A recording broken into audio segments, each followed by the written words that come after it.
My name is Matthew Walker. I am a professor of neuroscience and psychology at the University of California, Berkeley, and I am the author of the book, Why We Sleep. We certainly know that a lack of sleep will actually prevent your brain from being able to initially make new memories. So it's almost as though without sleep, the memory inbox of the brain shuts down and you can't commit new experiences to memory. So those new incoming informational emails are just bounced and you end up feeling as though you're amnesic. You can't essentially make and create those new memories. We also know that a lack of sleep will lead to an increased development of a toxic protein in the brain that is called beta amyloid, and that is associated with Alzheimer's disease, because it is during deep sleep at night when a sewage system within the brain actually kicks into high gear and it starts to wash away this toxic protein, beta amyloid. So if you're not getting enough sleep each and every night, more of that Alzheimer's related protein will build up. The more protein that builds up, the greater your risk of going on to develop dementia in later life. What are the effects of sleep deprivation on the body? Well, there are many different effects. Firstly, we know that sleep deprivation affects the reproductive system. We know that men who are sleeping just 5 to 6 hours a night have a level of testosterone which is that of someone 10 years their senior. So a lack of sleep will age you by almost a decade in terms of that aspect of virility and wellness. We also know that a lack of sleep impacts your immune system. So after just one night of 4 to 5 hours of sleep, there is a 70% reduction in critical anti-cancer fighting immune cells called natural killer cells. And that's the reason that we know that short sleep duration predicts your risk for developing numerous forms of cancer.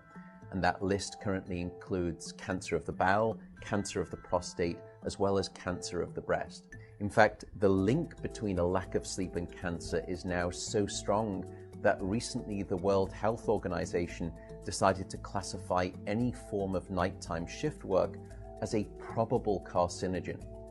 So in other words, jobs that may induce cancer because of a disruption of your sleep-wake rhythms. We also know that a lack of sleep impacts your cardiovascular system, because it is during deep sleep at night that you receive this most wonderful form of effectively blood pressure medication. Your heart rate drops, your blood pressure goes down. If you're not getting sufficient sleep, you're not getting that reboot of the cardiovascular system. So your blood pressure rises.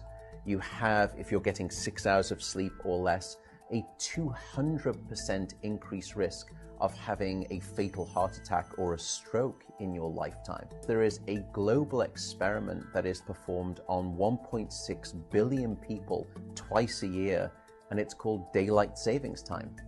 And we know that in the spring, when we lose 1 hour of sleep, we see a subsequent 24% increase in heart attacks the following day. Another question perhaps is, what is the recycle rate of a human being? How long can we actually last without sleep before we start to see declines in your brain function or even impairments within your body? And the answer seems to be about 16 hours of wakefulness. Once you get past 16 hours of being awake, that's when we start to see mental deterioration and physiological deterioration in the body.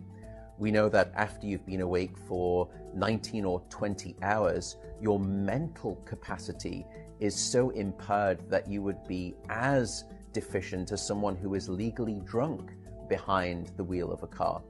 So if you're to ask me what is the recycle rate of a human being, it does seem to be about 16 hours, and we need about 8 hours of sleep to repair the damage of wakefulness. Wakefulness essentially is low-level brain damage.